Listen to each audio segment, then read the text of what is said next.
because the Civil War veterans in this cemetery marched directly from Poughkeepsie into their first battle at Gettysburg.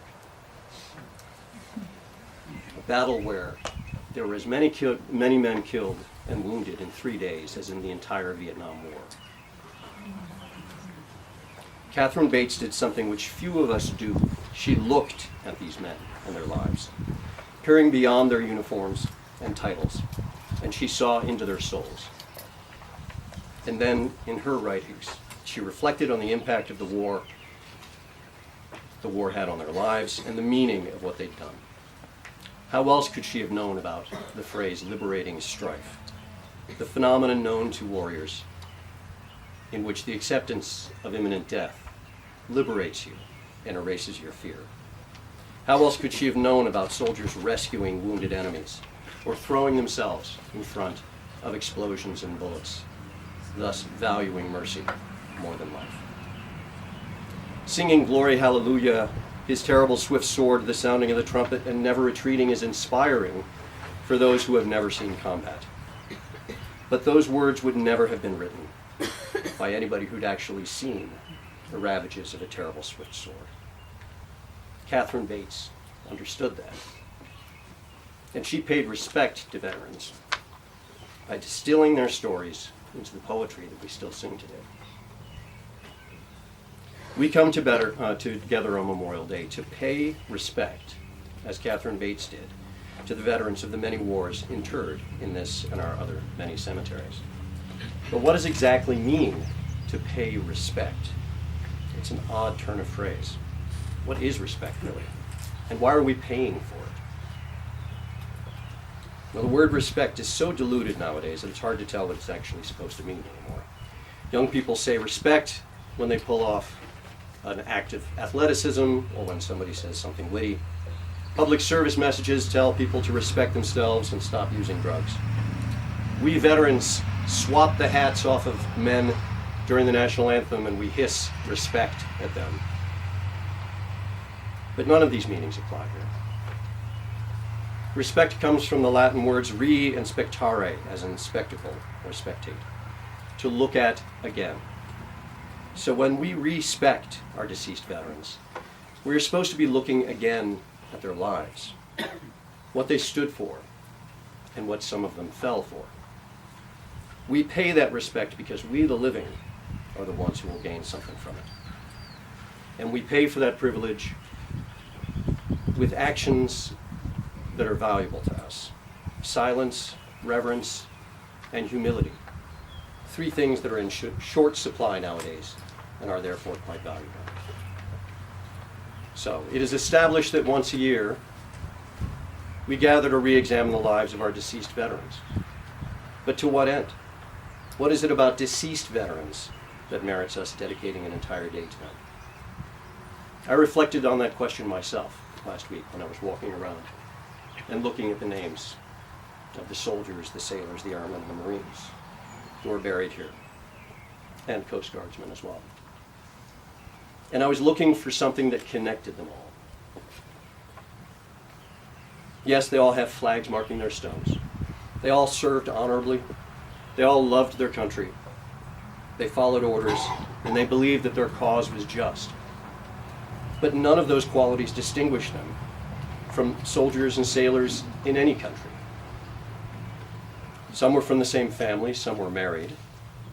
Many joined together or served together at the same time, but none of these minor groupings and categories really bound them together, nor, once again, did it distinguish them from non-veterans. What was it then that truly unified these men and women? And furthermore, what made them unique as American veterans?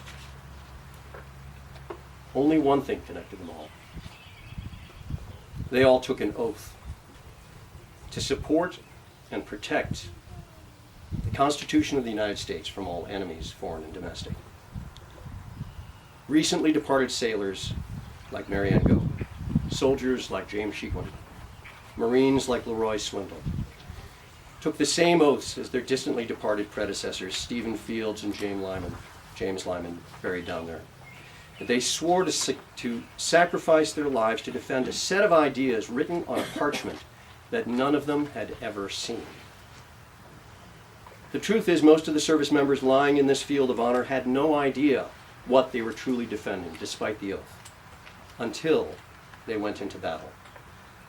Our Constitution's guarantee of freedom of worship, freedom of speech, freedom of the press, and division of powers were all abstract ideas that meant very little to the average Joe, until those rights were threatened. It was in the ships of war and on the fields of battle that these Americans truly appreciated the meaning of those freedoms enshrined in our Constitution. Because when the bullets fly, they saw that although their fellow soldiers and sailors spoke many languages, prayed differently, and had different skin colors, as well as espoused different political politics or political leanings, they all bled the same way. And very quickly they saw that appearance had nothing to do with valor, that one prayer did not shield you from bullets any more than any other, and that nobody cared who you voted for. American soldiers and sailors, airmen and Marines, recognized that every man and woman in the battle had something to contribute when they all pulled together, and that their varied backgrounds and talents aggregated to make the strongest, most versatile military in the world. To be clear, members of the military have always entered service with their own baggage of bigotry. No one is free from this baggage at the beginning. But no one who witnessed the Japanese-American soldiers who hurled themselves at the Nazis at Monte Cassino ever doubted their patriotism. No pilots or air crews who returned home alive because they were protected by the Tuskegee Airmen ever doubted the skills, intelligence, and valor of black soldiers again. No one who saw the body of Ben Solomon slumped over his machine gun in front of a hospital that he'd protected, surrounded by hundreds of dead Japanese soldiers, ever doubted the bravery and selflessness of a Jewish American soldier ever again. And no Marine who watched the Navajo code talkers confound the Japanese while protecting Marines ever called an Indian a drunk again. No man whose life was saved by Lieutenants Go or DeGarris, nurses attending their patients, even as their bombs fell and damned the torpedoes, ever doubted the strength and bravery of those women and all women, again, in battle. In short, the common thread binding the veterans in St. Peter's Cemetery, and which binds them to every American veteran, is their diversity. We Americans are bound together by a document that enshrines our right to be different, and it is our unified differences that strengthen our armed forces and which make our country worth defending. We veterans, living and dead, are bound together by a determination to protect those rights and to protect our fellow warriors and citizens to the death, if need be. Today, when you reflect on the lives of the veterans resting eternally in our cemeteries, and St. Peter's Cemetery in particular,